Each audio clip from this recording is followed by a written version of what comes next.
मेरा देवर रोज मेरे कमरे में आता और मेरी आंखों पर पट्टी बांधकर कहता, भाभी मैं आपको एक चीज पकड़ाऊंगा, आपको बतानी है कि ये चीज क्या है। अगर आप जीती तो आपको 500 रुपए दूंगा। वो चीज बहुत नरम थी। एक दिन मैंने पट्टी हटाकर देखा तो मेरी चीख निकल गई, क्योंकि मेरे देवर ने तो हाथ में मेरा नाम चंचल है। मेरी उम्र सिर्फ 18 साल थी। मेरे साथ कुछ बहुत अजीब हुआ। रात का वक्त था जब मेरे पापा ने मेरे कमरे से किसी आदमी को निकलते हुए देखा और पापा को यही लगा कि ये मेरा चलाया हुआ चक्कर है, जबकि ऐसा कुछ नहीं था। मैं तो मज़े से सो रही थी। मुझे तो कुछ भी पता नहीं था। वो तो हमारे घर में चोरी करने के लिए आया था, लेकिन उसे ये पता नहीं था कि कौन सी चीज़ कहाँ पर है। इसीलिए सभी कमरों में जा रहा था, और जब वो मेरे कमरे से बाहर निकला तो पापा ने उसे देख लिया तो वहां से भाग गया। लेकिन उसके बाद मेरी शामत आ गई। पापा ने मुझे पागलों की तरह मारा। मुझे कहा कि ये तेरा कोई आशिक था, क्योंकि अगर कोई और होता तो फिर कुछ लेकर क्यों नहीं गया। पापा ने मुझे खूब मारा और अगले ही दिन मेरी शादी का फैसला कर लिया। मेरी माँ ने कहा कि क्यों बगैर जानकारी के बच्ची के पीछे पड़ गए हो, अभी इसकी उम्र क्या है। हमारे खानदान में कम उम्र में शादी नहीं की जाती थी, लेकिन मेरे पापा का कहना था कि मैंने खुद अपनी आंखों से उस आदमी को उसके कमरे से निकलते हुए देखा है। अब मैं और कुछ नहीं सोचूंगा।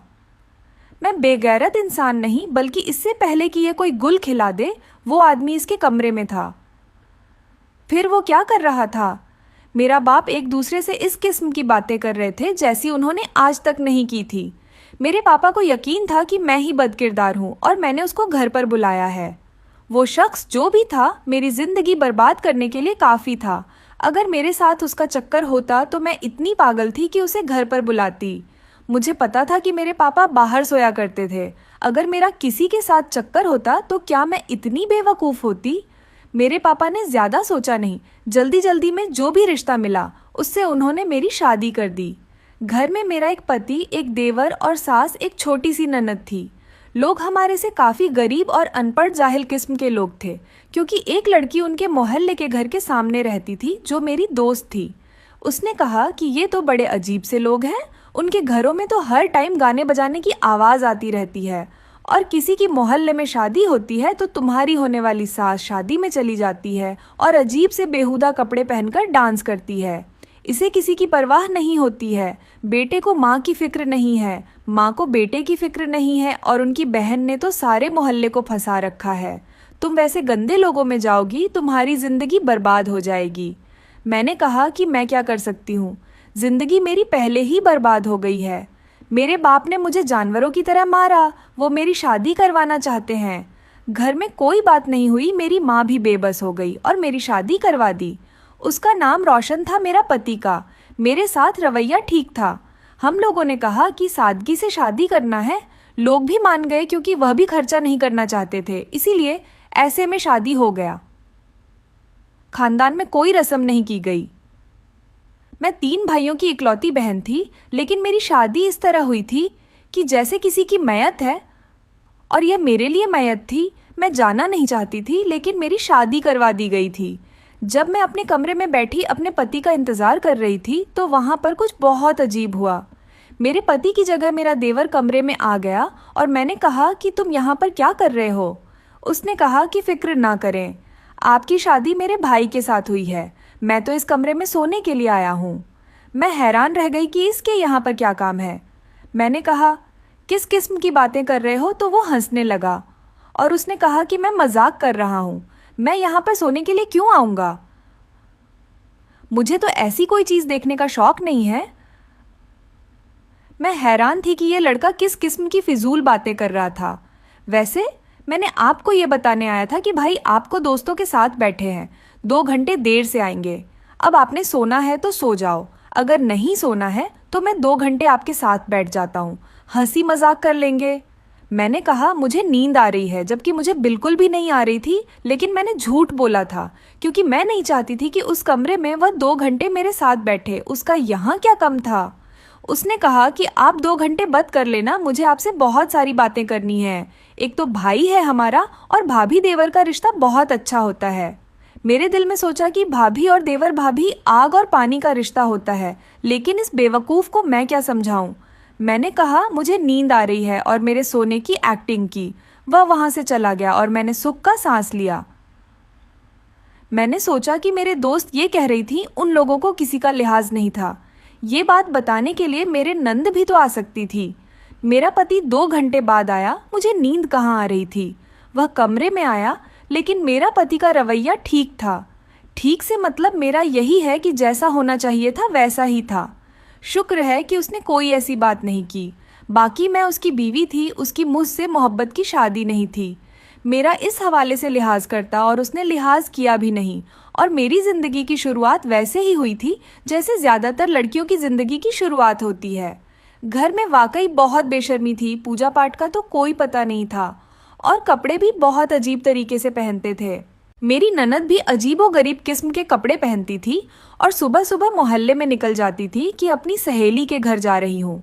मेरे सर पर सारे घर का काम डाल दिया जाता था, और मेरी सास या तो पूरा दिन बैठकर ड्रामा देखती रहती थी। अगर टीवी लगा होता तो कोई टीवी की आवाज़ हल्की नहीं करता था।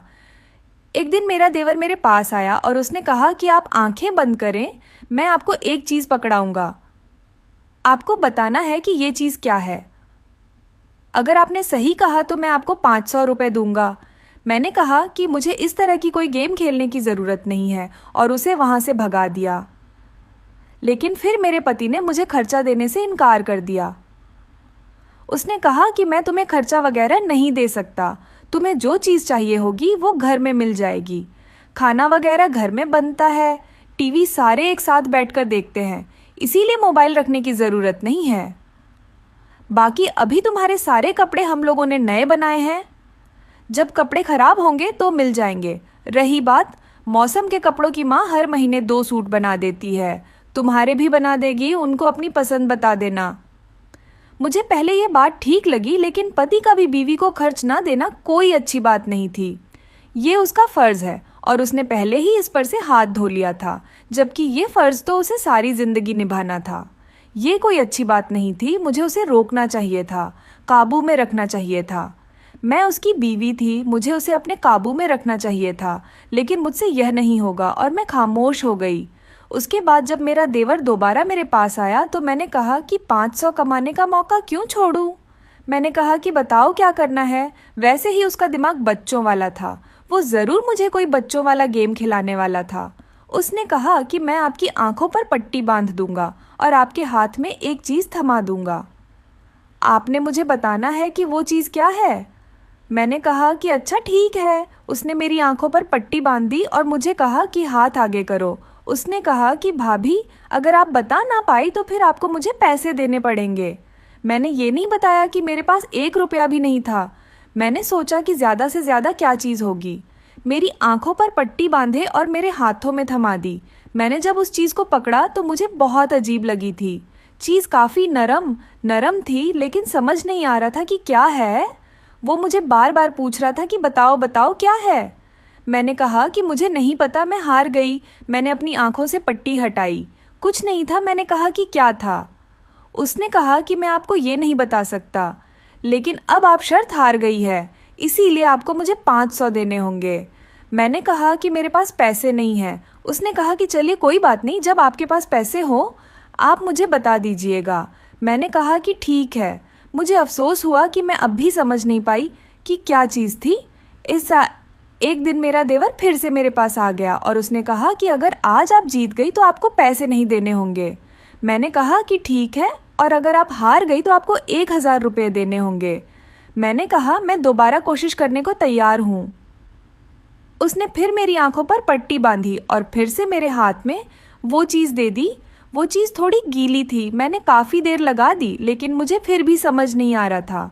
मैंने कहा कि मैं हार गई। उसने कहा कि आज आप फिर से हार गई हैं, इसीलिए जो पैसे हैं तो आपको मुझे देने हैं। मैंने कहा कि मेरे पास पैसे नहीं हैं। उसने कहा कि भाई आपको पैसे नहीं देते। उसने कहा, मैंने कहा कि हाँ, तुम्हारे भाई मुझे पैसे नहीं देते। उसने कहा कोई बात नहीं, लेकिन अब मेरे आपके पास 1000 रुपये हो गए हैं। मैंने सोच लिया कि मैं उसके साथ नहीं खेलूँगी, और अगर कभी मेरे पास पैसे हुए तो दे दूँगी उसके पैसे। लेकिन अभी तो मेरे पास 1000 या 1 रुपया भी नहीं था। लेकिन मुझे गुस्सा बहुत आता था कि मैं 2 दफ़ा भी कोशिश करने के बावजूद जीत नहीं सकी। तो आज मेरे पास 1,000 रुपए होते और मैं अपनी कोई चीज़ ले सकती थी, वे अपने घर जाती तो खाली हाथ थी। मुझे बहुत बुरा लगता था। मैं चाहती थी कि मैं अपने घर जाऊं तो कोई चीज़ लेकर जाऊं। मेरे भाई काफ़ी छोटे थे, अभी तक स्कूल में पढ़ते थे। उनके दिल में तो बात आती होगी कि अभी भी हमारे घर आई है, हमारे लिए कोई चीज़ लाई होगी। पापा तो मुझे देखते भी नहीं थे, माँ कहती थी मुझे तुझ पर पूरा भरोसा है। लेकिन ये आदमी ऐसे होते हैं, तुम कभी किसी आदमी का भरोसा न करना, क्योंकि ये भी तो हम औरतों का भरोसा नहीं करते। मैंने कहा कि अपने पति पर भी नहीं, तो मेरी माँ ने कहा कि हाँ, अपने पति पर भी नहीं करना, क्योंकि वो भी एक आदमी। और औरत अगर आदमी की बात पर भरोसा करती है तो वो पागल होती है, और अगर वो उस मोहब्बत पर इतराती है तो वो बहुत बड़ी बेवकूफ़ होते हैं, और अगर उसकी मोहब्बत पर गुरु करती है तो फिर वो बर्बादी की तरफ जारी होती है। 2-4 दिन इसी तरह गुजर गए को एक दिन मेरी ननद किचन में खड़ी कुछ बना रही थी। घर का खाना खाने की इसकी आदत नहीं थी, बाजार से खाना मंगवाया करती थी या फिर खुद ही कुछ बना लेती। दाल रोटी तो उसको पसंद नहीं थी। कभी कभी तो घर के बाहर कोई ढेर सारा खाना रखकर चला जाता था और मेरी ननद जाकर उठा लेती थी। खाना होटल का होता था। मैं इतनी बेवकूफ़ नहीं थी, मुझे सब कुछ समझ आ गया था। उसने कुछ लोगों से दोस्ती कर रखी थी जिनसे खाने पीने की चीज़ आराम से मिल जाती थी। अगर आगे की कहानी सुनना है तो कमेंट में पार्ट 2 लिखें।